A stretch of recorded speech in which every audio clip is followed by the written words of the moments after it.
I kept reading. My eyes were already getting wet. She continued, "My mom works so hard for us. She works every night at the hospital and then comes home and takes care of us, even though she's exhausted.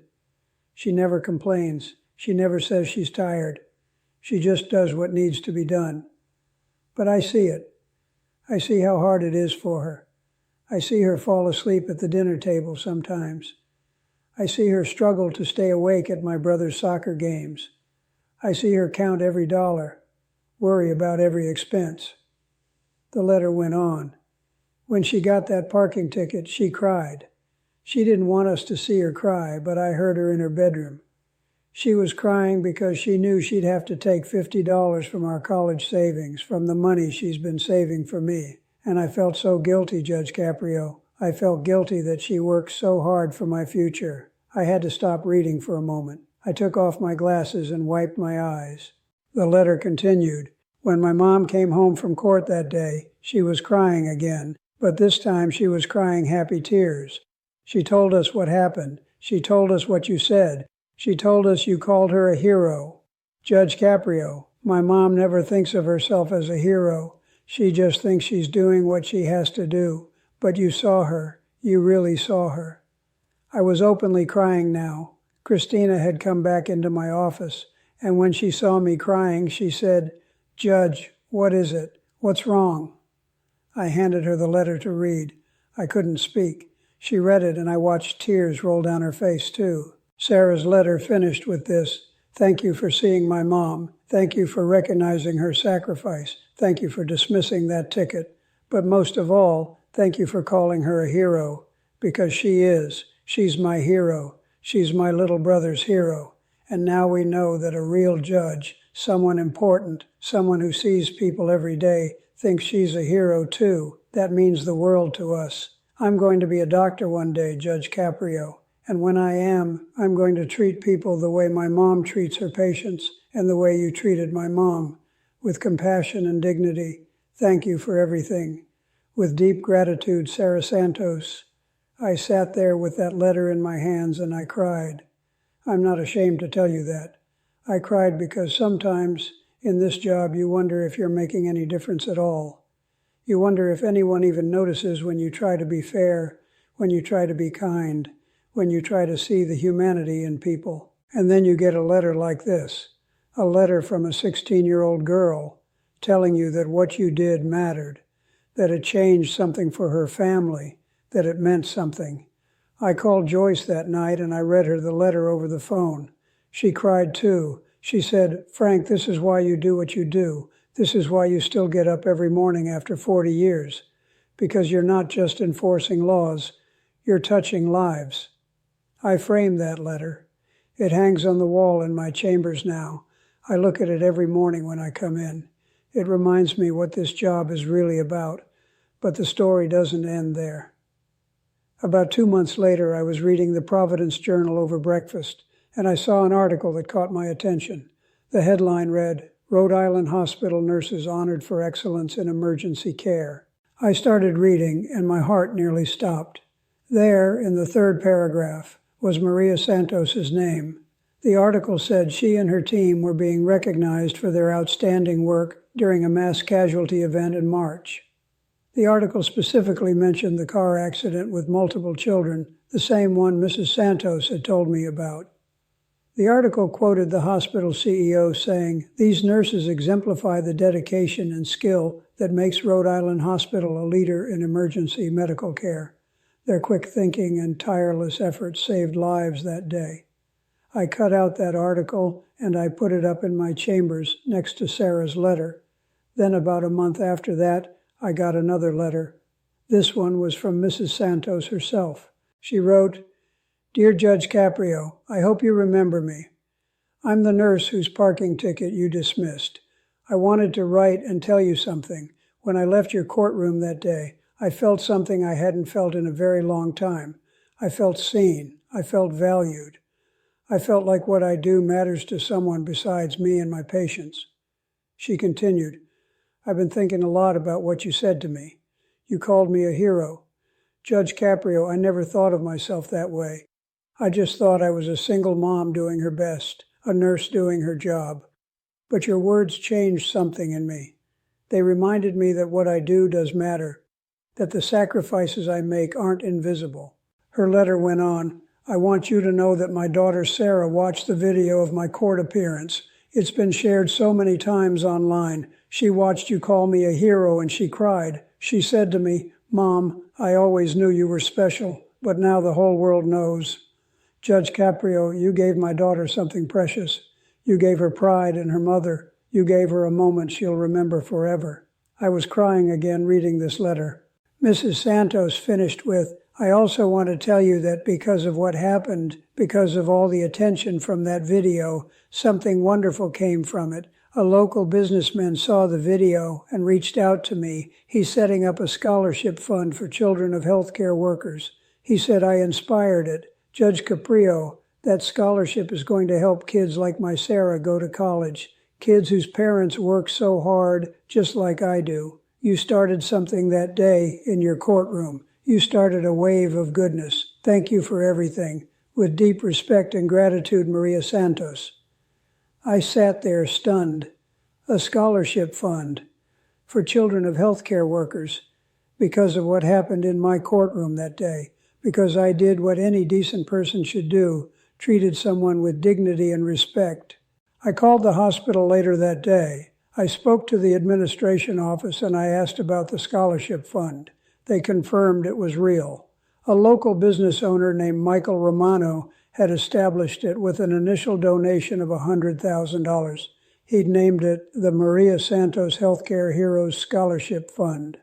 Before I tell you what happened next, let me ask you this. Do you think one moment of kindness can change the world? Do you think treating someone with dignity can create ripples that spread further than you ever imagined? Tell me what you think in the comments. And if you believe in the power of compassion like I do, hit that subscribe button. About 6 months after that initial court date, I got a call from the hospital. They were having an event to formally announce the scholarship fund, and they wanted me to attend. They specifically asked if I would present the first scholarship award. I said yes immediately. I didn't even have to think about it. The event was on a Saturday afternoon in September. I wore my best suit. Joyce came with me. We drove to Rhode Island Hospital and went to their conference center. The room was packed. There were nurses there, doctors, hospital administrators, local media, and families. I saw Mrs. Santos across the room and our eyes met. She smiled at me and I smiled back. She looked different than she had in my courtroom. She looked rested. She looked happy. She looked proud. The hospital CEO gave a speech about the importance of supporting healthcare workers and their families. Then Michael Romano, the businessman who'd started the fund, spoke. He told the story of seeing the video from my courtroom. He said he'd been so moved by Mrs. Santos's story, by her sacrifice and dedication, that he knew he had to do something. He said, I've been fortunate in my life. My business has been successful, but I've been looking for a way to give back that felt meaningful, that felt right. When I saw Judge Caprio recognize Maria Santos for her heroism, when I saw him dismiss that ticket and treat her with such dignity, I knew what I had to do. This scholarship fund is my way of honoring every healthcare worker out there who sacrifices for others, who gives everything they have, who holds our community together. Then he called me up to present the first scholarship. I walked to the front of the room and I took the microphone. I looked out at all those faces and I said, 6 months ago, a woman walked into my courtroom. She was there because she'd gotten a parking ticket. But as I listened to her story, as I heard about her life, her work, her children, I realized I wasn't just hearing about a parking violation. I was hearing about heroism, real everyday heroism. I continued, Maria Santos represents what's best about humanity. She sacrifices her sleep, her comfort, her own needs to care for her children and to save lives. She does it without complaint, without seeking recognition, without expecting anything in return. When I dismissed her ticket that day, I did it because justice demanded it. She didn't deserve to be punished. She deserved to be celebrated. I said, I never imagined that moment would lead to this. I never imagined that treating someone with basic human dignity would create a scholarship fund that will help dozens of families. But that's the power of goodness. When you do the right thing, when you treat people with respect and compassion, you start ripples that spread far beyond what you can see. The room was quiet. Everyone was listening intently. I said, "It is my great honor to present the first Maria Santos Healthcare Heroes Scholarship in the amount of $10,000 to Sarah Santos, daughter of Maria Santos, to support her education as she pursues her dream of becoming a doctor." The room erupted in applause. Sarah stood up from her seat and walked to the front. She was crying. Her mother was crying. I was crying. Joyce was crying. Everyone in that room was feeling it. Sarah took the scholarship certificate from me, and she hugged me.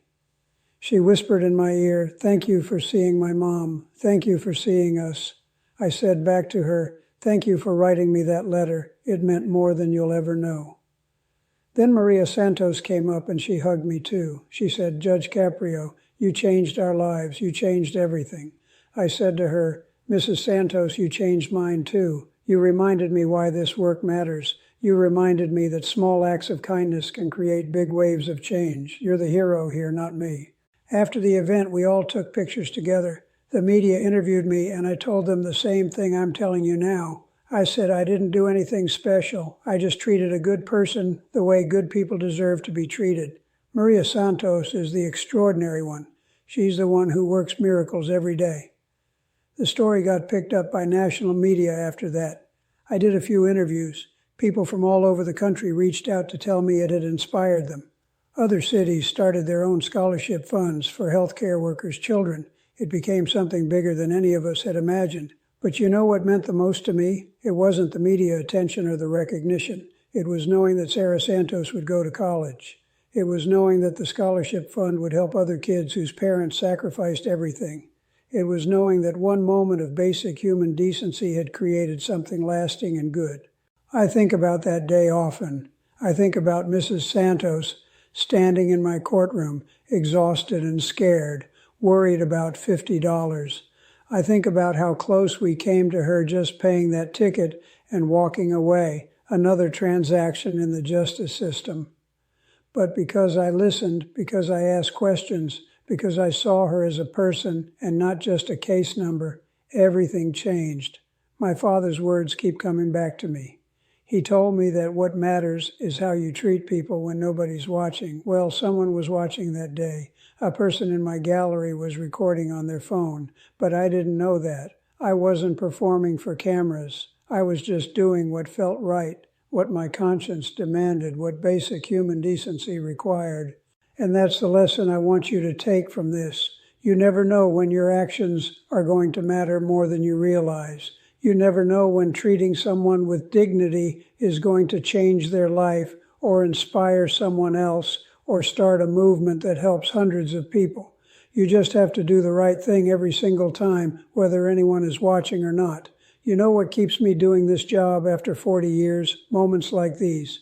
Seeing that compassion actually works. Seeing that treating people with dignity creates positive change. Seeing that justice isn't just about enforcing rules, it's about understanding humanity. If this story is restoring your faith in justice, show me by hitting that subscribe button and that like button. Share this with someone who needs to see it. I still see Mrs. Santos occasionally. She came to my courtroom one more time about a year later, but this time as a guest, not a defendant. She brought her daughter Sarah, who was home from her first year of college. Sarah was studying pre-med at Brown University. Brown University, full scholarship from multiple sources, including the fund that bore her mother's name. They came to my chambers and we talked for an hour. Sarah told me about her classes, about her dreams of becoming an emergency room doctor, just like the ones her mother worked with. She said, "Judge Caprio, I want to be able to save lives like my mom does. I want to make her proud." I said to her, "Sarah, your mother has been proud of you since the day you were born, but now you have a chance to honor her sacrifice by living your dreams. That's the greatest gift you can give her." Mrs. Santos told me that day that she'd been promoted at the hospital. She was now a charge nurse, leading a team in the emergency department. She said the recognition from the scholarship fund had led to recognition at work. People saw her story and they saw her worth. She said something to me that day I'll never forget. She said, "Judge Caprio, for so many years I felt invisible. I felt like I was working so hard and nobody noticed, nobody cared. I was just another nurse, just another single mom struggling to get by. But you saw me. You told me I mattered. And that changed how I saw myself. I started believing I was worth something. I started believing my work had value. I started carrying myself differently. And people noticed that promotion. It came because I started believing in myself the way you believed in me." I had tears in my eyes listening to her. I said, "Mrs. Santos, I didn't give you anything you didn't already have. I just pointed out what was already there. You were always a hero. You were always valuable. You were always worthy of respect. I just said it out loud." She hugged me then and she said, "Sometimes that's all people need, Judge. Someone to say out loud what they've been too tired or too beaten down to believe about themselves." That conversation stays with me. It reminds me of the power we all have to lift each other up with our words, with our recognition, with our respect. The scholarship fund has now given out over 50 scholarships. 50 children of healthcare workers have gone to college because of what started in my courtroom that day. 50 families have been given hope and opportunity. And it all started because I listened to one exhausted nurse tell me why she got a parking ticket. I've been doing this job for 40 years. I've made thousands of rulings. I've heard tens of thousands of cases. Most of them I forget within days. But some cases, some people, they stay with you forever. Maria Santos and her daughter Sarah, they're part of my heart now. They're part of my story. They're part of why I still believe in the goodness of people, in the power of compassion, in the possibility of justice that actually serves humanity. Here's what I've learned in my 40 years on the bench. The law is important. Rules matter. Order in society requires that we all follow certain standards. But the law isn't the end of the story. It's a tool. And like any tool, it has to be used with wisdom, with discretion, with an understanding of human context. When Maria Santos got that parking ticket, the law said she violated a parking ordinance. That's technically true. But the law doesn't tell the whole story. The law doesn't capture the fact that she was saving a child's life. The law doesn't capture her sacrifice as a single mother. The law doesn't capture her dedication as a healthcare worker. That's where judicial discretion comes in. That's where humanity has to override rigid rule following. I could have made her pay that ticket. Nobody would have questioned it. It was technically a valid citation, but I would have failed as a judge if I had done that. I would have failed to see the person. I would have failed to administer real justice. And I would have missed the opportunity to recognize heroism when it was standing right in front of me. So let me ask you this. Do you think I was right to dismiss that ticket? Do you think compassion should sometimes override strict rule enforcement? I'm genuinely curious what you think. And here's another question for you. If you were in my position, what would you have done? Would you have listened to her story the way I did? Would you have seen her humanity? I'd love to hear your thoughts in the comments below. I actually read them, every single one. If this story meant something to you, if you believe in justice that sees the whole person like I do me a favor. Hit that like button and subscribe to this channel. Turn on that bell icon so you never miss another story from my courtroom. Share this video with someone who needs to hear this message, someone who works in healthcare, someone who's a single parent struggling to make ends meet, someone who feels invisible and needs to know they matter. And check out the next video on your screen. I've got another incredible story from my courtroom that you won't believe. I'll see you tomorrow with another lesson about justice, respect, and what really matters in this life. I'm Frank Caprio. I've been on this bench for 40 years because I believe something simple. We're all equal before the law, every single one of us, rich or poor, powerful or powerless. That's what makes this country work. Thank you for listening to my story. God bless you, and remember, respect costs nothing, but it's worth everything. You know, after 40 years on this bench, I thought I'd seen every kind of person walk through those courtroom doors. The angry ones, the scared ones, the ones who think they can talk their way out of anything. But on the morning of March 12th, a woman walked into my courtroom who reminded me exactly why I still put on these robes every single day. What she told me, the sacrifice she'd made, the life she was living, it hit me right in the heart. And when I delivered my verdict, when I said those words to her, I saw something in her eyes that I'll never forget. Let me tell you exactly what happened that day, because this is a story about heroism, about sacrifice, and about the kind of people who hold our entire society together without ever asking for recognition or praise.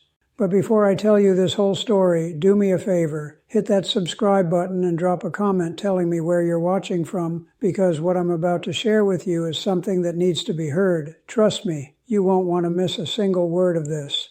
I've been a municipal court judge in Providence, Rhode Island since 1985. That's 40 years of seeing humanity at its best and its worst. Every morning I wake up at 6:15. I've been doing it so long my body doesn't even need an alarm anymore. My wife Joyce makes the coffee and we sit together for 20 minutes before I head to the courthouse. It's our time, those 20 minutes. We don't talk about anything heavy, just life, just us. I get to the courthouse at 8:15 every morning. My clerk Christina is always there before me. She's been with me for 18 years now. She knows exactly how I like things. The case files arranged by time, my water glass filled, the temperature in the courtroom set to exactly 68 degrees. I know it sounds particular, but when you've been doing this as long as I have, you develop routines that keep you grounded. My father came to this country from Italy in 1946 with $17 in his pocket and a wife who was 6 months pregnant with my older brother. He worked construction for 35 years, never missed a day, not one. He used to tell me something every single morning before I went to school. He'd put his hand on my shoulder and say, "Francesco, remember this. It doesn't matter how much money a man has. What matters is how he treats people when nobody's watching." I didn't fully understand what he meant until I became a judge. That particular morning, March 12th, I remember the weather was just starting to turn. Spring was trying to break through. You could feel it in the air, that promise of warmth coming. I had my coffee with Joyce, kissed her goodbye like I do every morning, and drove my usual route to the courthouse. I parked in the same spot I've been parking in for decades. Some things you just don't change. When I walked into my chambers that morning, Christina had already laid out the morning docket. 12 cases, pretty standard for a Wednesday. Parking violations mostly, a few speeding tickets, one failure to appear that had been rescheduled. I went through each file carefully. I always do. Every case represents a real person with a real life and real circumstances. I learned early in my career that you can never judge just by looking at a piece of paper. I put on my robes at 8:55. I've had the same robes for 15 years. They're worn in all the right places now. Comfortable. I stood in front of the mirror in my chambers for a moment, like I do every morning, and I said a little prayer. I pray for wisdom. I pray for compassion. I pray that I'll see the humanity in every person who stands before me.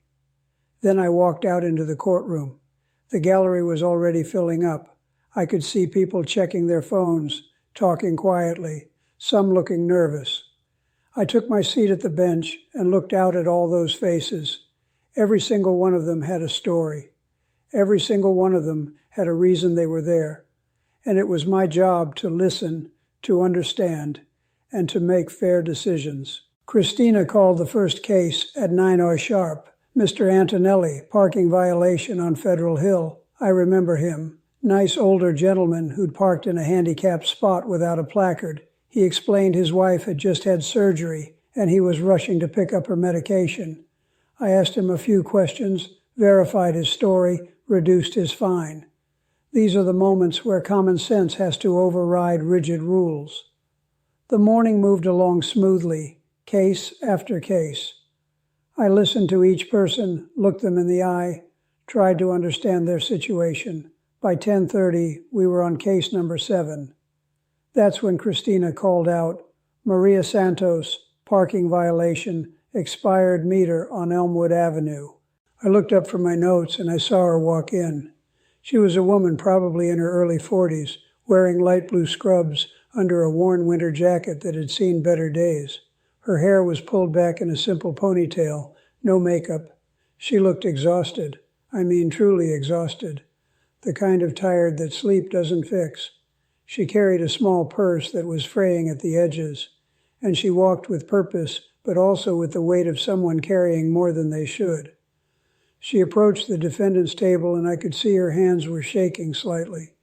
She wasn't looking at me yet. She was looking down at the table, and I noticed her taking deep breaths, like she was trying to steady herself. I've seen that look before. It's the look of someone who's just trying to hold it together. I looked down at the file in front of me. Maria Santos, age 42, parking violation issued at 7:15 a.m. on Elmwood Avenue.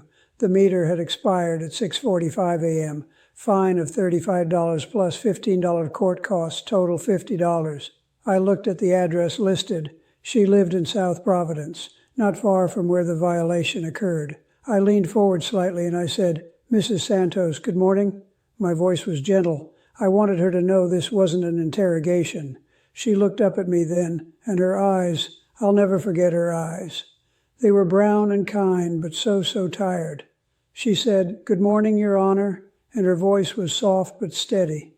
There was a slight accent there. I could hear it. I said, "I see here you received a parking ticket on Elmwood Avenue for an expired meter. Can you tell me what happened that morning?" She nodded, and she took another one of those deep breaths. She said, "Your Honor, I work at Rhode Island Hospital. I'm a nurse in the emergency department. I work the night shift from 11 p.m. to 7 a.m. I was already listening more carefully now. I could tell there was more to this story.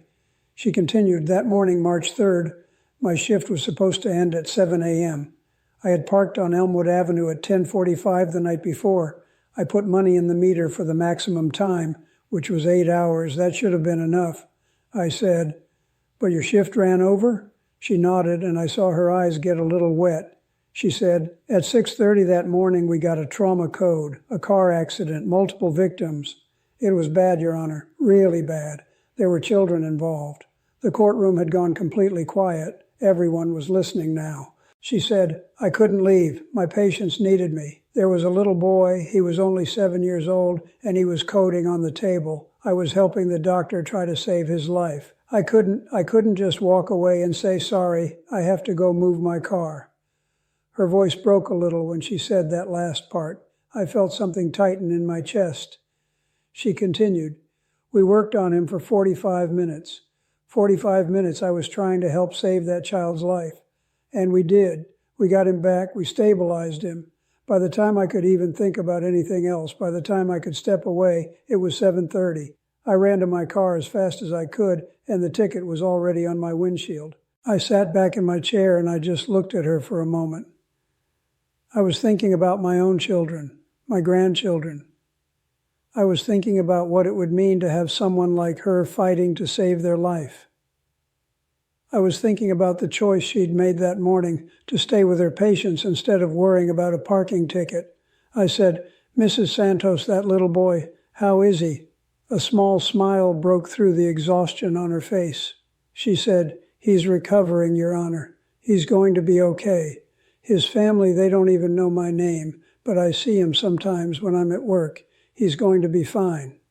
I felt my throat get tight. I had to clear it before I spoke. I said, "Mrs. Santos, do you mind if I ask you a few more questions?" She shook her head. "Of course not, Your Honor."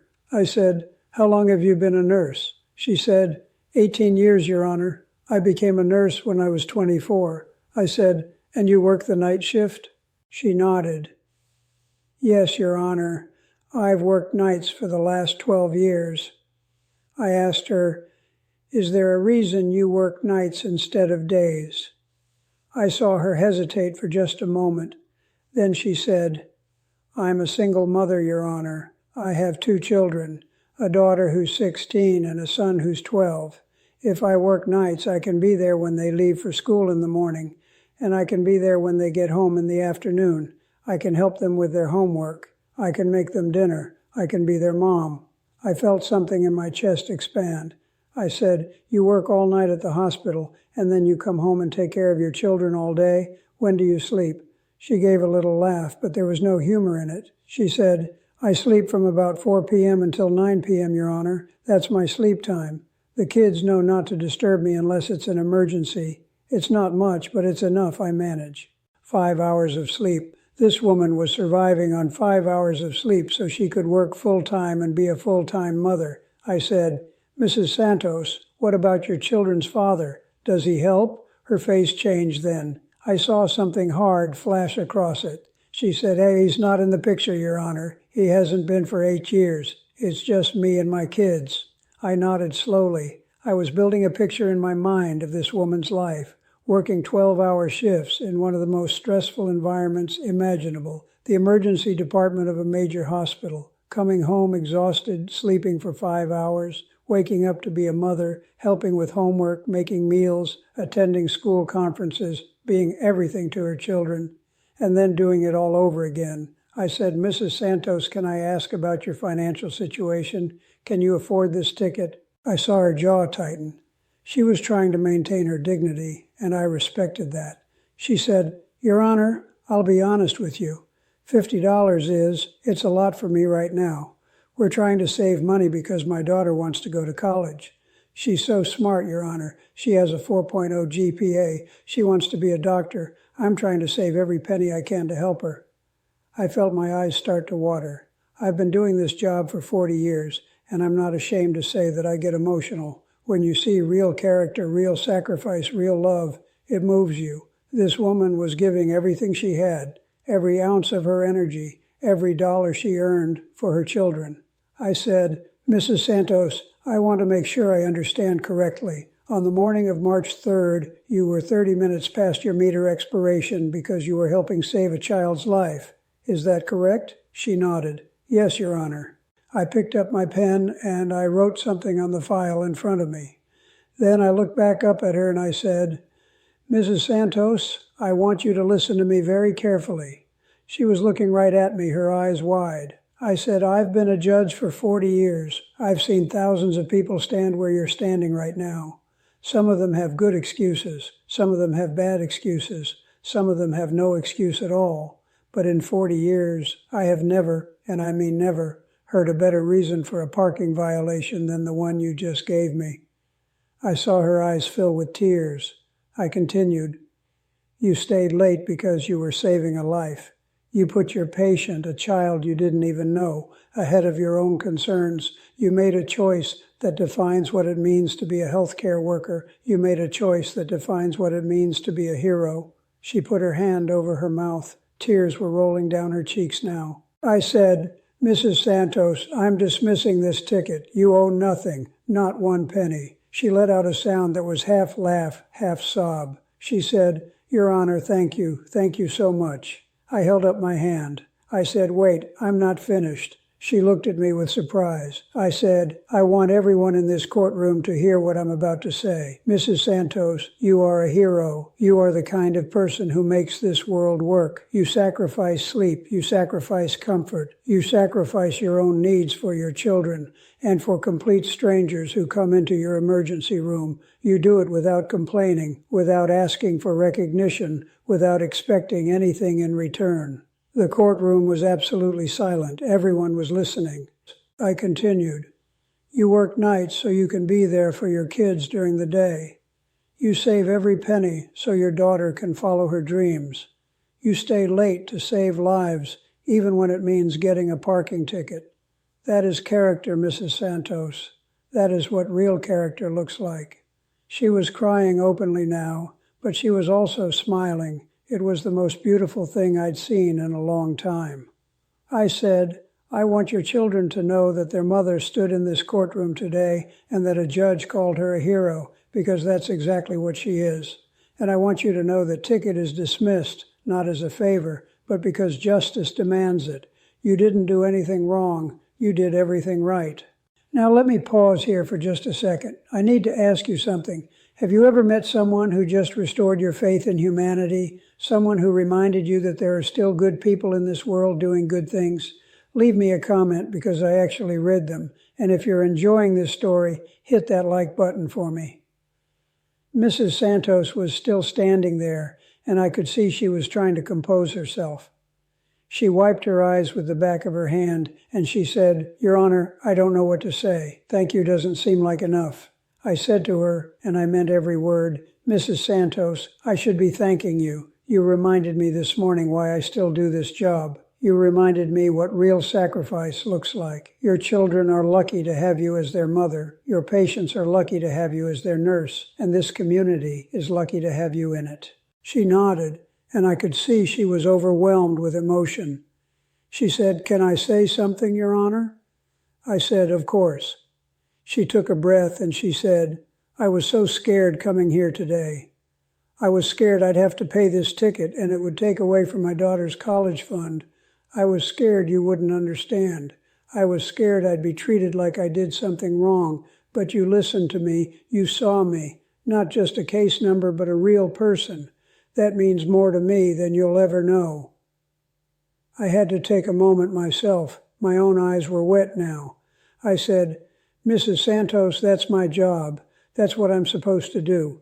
See the person, not just the violation. Understand the circumstances, not just the rule that was broken. I'm just sorry you had to take time away from your sleep and your children to come here today for something that never should have been a ticket in the first place." She said, "I'd do it again, Your Honor. I'd make the same choice every time." I said, "Oh, I know you would. That's what makes you who you are." I signed the dismissal and I said, "Mrs. Santos, you're free to go. Case dismissed. Get some rest. Give your children a hug from me, and thank you for everything you do." She said, "Thank you, Your Honor. God bless you." And then she turned and walked out of my courtroom. I watched her go, and I felt something I don't always feel in this job. I felt hope. I felt like, despite all the bad we see, all the selfishness and greed and cruelty, there are still people like Maria Santos holding everything together with their bare hands. I looked out at the gallery and I could see people wiping their eyes. My clerk, Christina, was dabbing at her face with a tissue. Even the police officer standing by the door looked emotional. I took a deep breath and I said, "Let's take a 10-minute recess. I need a moment." I stood up and I went back to my chambers. I sat down at my desk and I thought about what had just happened. I thought about Mrs. Santos working all night, running on 5 hours of sleep, doing everything she could for her children and her patients.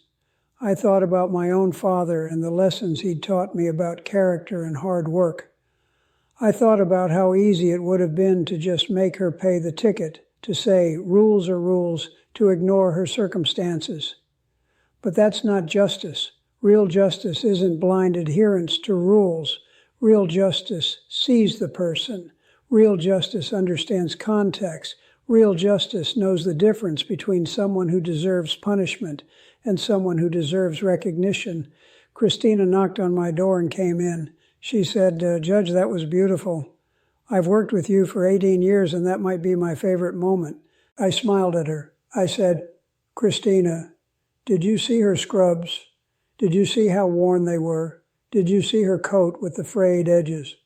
That woman is working herself to the bone, and she's still worried about saving money for her daughter's education. That's love. That's real love." Christina nodded. She said, "My mother was a nurse. I know what that life is like. The long hours, the emotional toll, the physical exhaustion, and she's doing it alone, raising 2 kids. I don't know how she does it." I said, "She does it because she has to, because her children need her and her patients need her, because she's made of something stronger than most people." We sat there for a few minutes just reflecting. Then I stood up and I said, "All right, let's get back out there. We have more cases to hear." I walked back into the courtroom and I took my seat. The rest of the morning was standard cases, parking violations, minor traffic offenses, nothing that stood out. But I couldn't stop thinking about Mrs. Santos. Her face kept coming back to me, the exhaustion in her eyes, the pride in her voice when she talked about her daughter wanting to be a doctor, the way she'd cried when I dismissed her ticket. At noon, we broke for lunch. I usually eat in my chambers. I brought a sandwich from home like I do every day. Joyce makes them for me every morning. Today it was turkey on wheat with mustard and lettuce. I was sitting there eating and thinking when my phone rang. It was my daughter Angela. She's a teacher at an elementary school in Cranston. I answered and said, "Hi, sweetheart, what's up?" She said, "Dad, I just saw something on social media. Someone posted about your courtroom this morning, about a nurse whose ticket you dismissed. It's going viral." I said, "Well, what do you mean viral?" She said, "Someone in the gallery recorded part of it on their phone and posted it. It's been shared thousands of times already. People are calling it the most beautiful court moment they've ever seen." I didn't know what to say. I hadn't even realized anyone was recording. I said, "Angela, I was just doing my job. I was just treating her like she deserved to be treated." She said, "Dad, that's exactly why people are responding to it, because you showed compassion, because you saw her as a person. That's rare, and people are hungry for it." After I hung up with Angela, I sat there thinking about what she'd said. I didn't dismiss that ticket because I wanted attention or recognition. I did it because it was the right thing to do. Mrs. Santos didn't deserve to be punished. She deserved to be celebrated. The afternoon court session was quieter. We finished up the remaining cases by 3 p.m. I went back to my chambers and started working on some paperwork. But my mind kept drifting back to that morning, to Mrs. Santos standing in front of me with tears in her eyes. I'm going to be honest with you. At this point, I was feeling something I don't always feel. I was feeling like maybe, just maybe, I'd made a real difference in someone's life. If you've ever had that feeling, you know what I'm talking about. Hit that like button if you're still with me, and make sure you're subscribed, because what happens next, I never saw coming in my entire career. About a week later, I was sitting in my chambers, going through the morning docket when Christina came in with an envelope. She said, "Judge, this came for you. It's addressed to you personally." I took the envelope and I looked at it. There was no return address. I opened it and inside was a handwritten letter. I unfolded it and started reading. It said, "Dear Judge Caprio, my name is Sarah Santos. I am the daughter of Maria Santos, the woman whose parking ticket you dismissed last week. I wanted to write to you because I don't think you understand what you did for my mother, for me, and for my little brother." I smiled at her. I said, "Christina, did you see her scrubs? Did you see how worn they were? Did you see her coat with the frayed edges? That woman is working herself to the bone, and she's still worried about saving money for her daughter's education. That's love. That's real love." Christina nodded. She said, "My mother was a nurse. I know what that life is like. The long hours, the emotional toll, the physical exhaustion. And she's doing it alone, raising 2 kids. I don't know how she does it." I said, "She does it because she has to, because her children need her, and her patients need her, because she's made of something stronger than most people." We sat there for a few minutes, just reflecting. Then I stood up and I said, "All right, let's get back out there. We have more cases to hear."